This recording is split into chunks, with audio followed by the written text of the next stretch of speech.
Les services météorologiques de l'ANACIM avaient émis une alerte de pluie modérée à faible dans certains endroits du pays et devenant même forte sur la partie est et sud du pays. Et les plus faibles étaient attendus beaucoup plus au centre du pays et dans les localités nord et ouest. Et c'est ce qui s'est avéré, étant donné que depuis avant-hier, des pluies ont été enregistrées sur une bonne partie du pays, notamment dans les localités est et sud du pays, avec des quantités même qui ont atteint 40 à 50 mm sur ces localités. Et ce système-là est en train d'évoluer sur le pays et devrait toucher une bonne partie des localités centre, ouest et nord du territoire. En termes de perspective, il est attendu que le temps redevienne progressivement stable sur une bonne partie des localités du pays, particulièrement au centre et au nord. Donc l'essentiel des pluies sont attendus dans les jours à venir, beaucoup plus sur la partie sud du pays et sud-est, notamment vers Kédougou et un petit peu Tambacounda.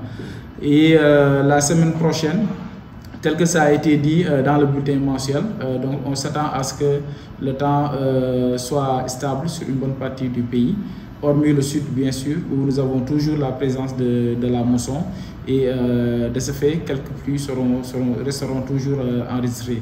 Et maintenant, à la semaine suivante, c'est là où nous aurons un regain d'activité pluvieuse qui devrait au fur et à mesure intéresser une bonne partie des localités du territoire et notamment le mois de juin sera davantage pluvieux. Attentifs à l'actualité sociopolitique et économique du pays, les évêques se félicitent de l'initiative du dialogue national sur le système politique convoqué par le chef de l'État le 28 mai 2025 à Diamniadio. Ils réitèrent l'engagement de l'Église à œuvrer à côté des pouvoirs publics et de toutes les forces vives de la nation pour bâtir un Sénégal uni et prospère, un Sénégal de justice et de paix. Ils encouragent vivement tous les acteurs à privilégier par-dessus tout le dialogue vrai et sincère. Ils attendent que les consensus issus de ces assises contribuent à renforcer notre démocratie pour le bien-être des populations. Par ailleurs, les évêques restent très sensibles à la question de la cherté de la vie. Malgré la conjoncture économique difficile, ils souhaitent que le gouvernement du Sénégal continue ses efforts pour alléger la souffrance et réduire la précarité de beaucoup de familles. Bientôt l'hivernage. Beaucoup de populations vivent déjà la hantise d'éventuelles inondations. Les évêques saluent et encouragent toutes les mesures qui seront prises par l'État et les collectivités locales pour mieux faire face aux fléaux. Par ailleurs, ils invitent les populations à respecter les règles civiques de base en prenant soin de leur environnement et en observant toutes les normes de sécurité. Beaucoup de chantiers sont à l'arrêt et la grogne s'intensifie du côté des exploitants des carrières de sable qui passent les journées à se tourner les pouces. À l'origine de l'arrêt de travail, un désaccord sur le mode de paiement des taxes préconisées par la direction régionale des services des mines. On n'a jamais connu ce qu'on est en train de vivre présentement. Des responsables de famille qui sont au chômage parce que payer des taxes à la commune de Sarébidi et payer la rotation au niveau des services des mines.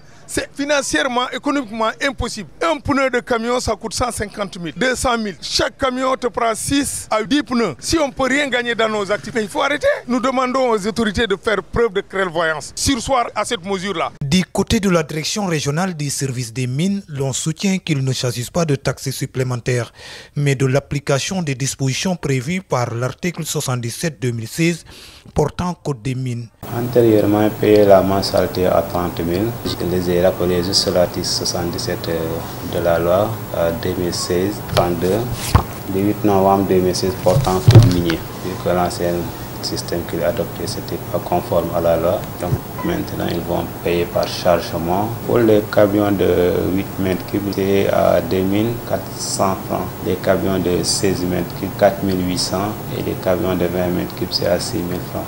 C'est dans le code minier et on va l'appliquer. La pomme de discorde n'est pas sans conséquences. Plusieurs secteurs d'activité tournent au ralenti et portent un sacré coup à l'économie locale ces derniers temps. La cessation des activités est en train de porter un coup terrible à l'économie au niveau du Fouladou. Des maçons ou des manœuvres qui ne travaillent pas, le commerçant aujourd'hui qui ne peut plus vendre son ciment, tous les chantiers sont à l'arrêt et les conséquences sont énormes, catastrophiques. Une loi, elle est sociale, elle est faite pour les humains. On ne peut pas appliquer une loi qui empêche les autres de vivre. Les deux parties n'excluent pas le dialogue. Reste à savoir quand vont-ils s'asseoir autour de la table. Ceux qui ont perdu la patience se sont résignés à débourser 50 000 francs CFA contre 40 000 francs le chargement de sable il y a quelques semaines. Pour les élèves, c'est la découverte d'un nouveau monde qui sera très bientôt, souhaitons-le, leur espace d'évolution et d'épanouissement intellectuel, culturel, scientifique et social. Cet espace, qu'est le monde de l'enseignement supérieur, va leur apporter des réponses à des questions essentielles, voire existentielles qu'ils se posent. L'université, espace de maturation de l'homme et des savoirs, productrice du capital humain, porte nécessairement en son sein des solutions épistémologiques des solutions épistémologiques, ontologiques qui préoccupent actuellement les élèves.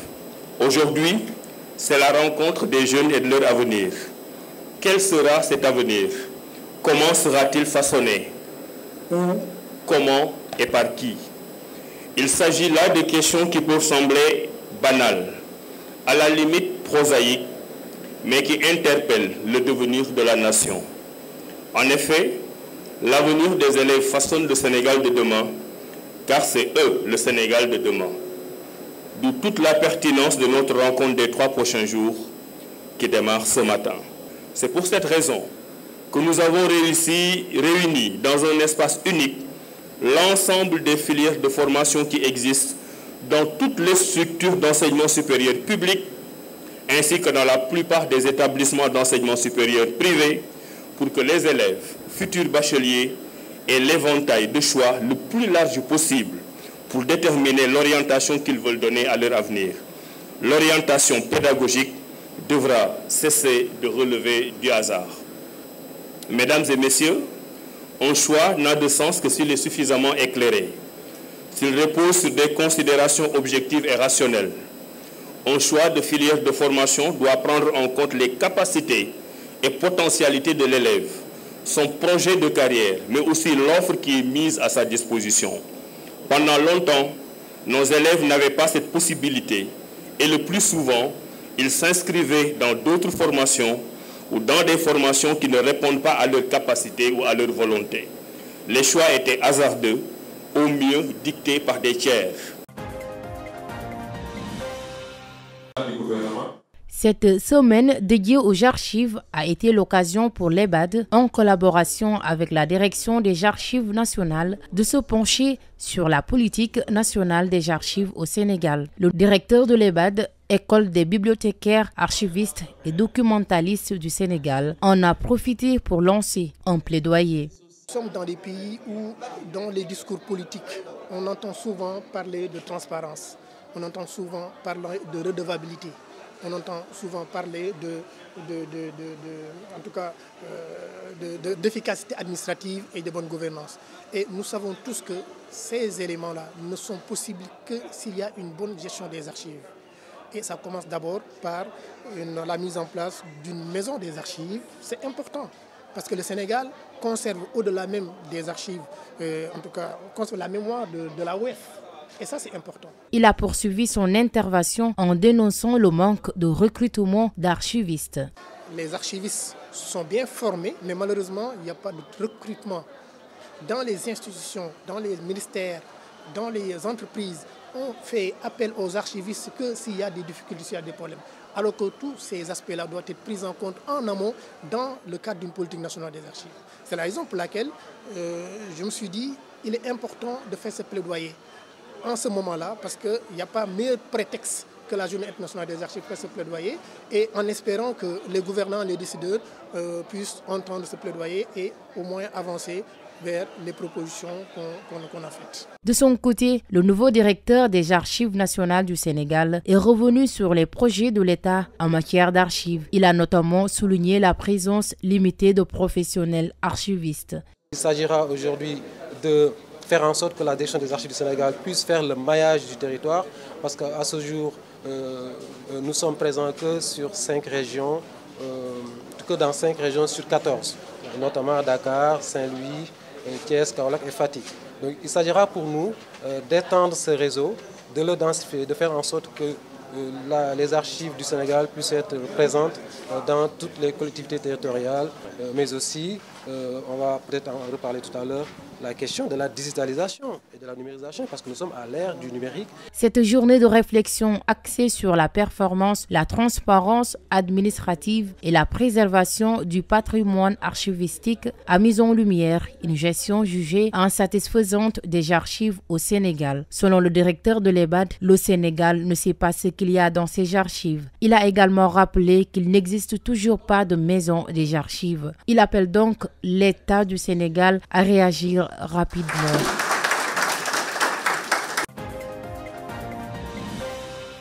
Il n'y a pas un goutte de crème solaire pour les personnes vivant avec l'albinisme. Où aujourd'hui, nous sommes à la veille de l'hivernage où il fait plus de 40 et quelques degrés. Et vous savez qu'un albinos ne peut pas s'exposer plus de 30 minutes au soleil sans se munir de ces médicaments essentiels qui aujourd'hui dans beaucoup de pays sont pris en charge ou subventionnés par les États. Et au Sénégal, donc depuis l'avènement des associations à maintenant, il y a toujours eu donc une volonté politique. La loi d'orientation sociale n'est pas en vigueur. Et je pense que revendiquer nos droits veut dire demander à l'État d'appliquer la loi d'orientation sociale. Protéger notre peau, c'est subventionner la crème solaire, la rendre accessible, mais aussi rendre accessible l'accessibilité aux soins de santé, parce qu'un albinos qui vit avec un cancer a beaucoup besoin de finances pour pouvoir vraiment se soigner et donc guérir de ce cancer. Ce qui fait que c'est dans ces périodes même, entre juin et octobre, où on enregistre le maximum de décès d'albinos chez les enfants et les adultes vivant avec l'albinisme. Et préserver nos droits, nos vies, veut dire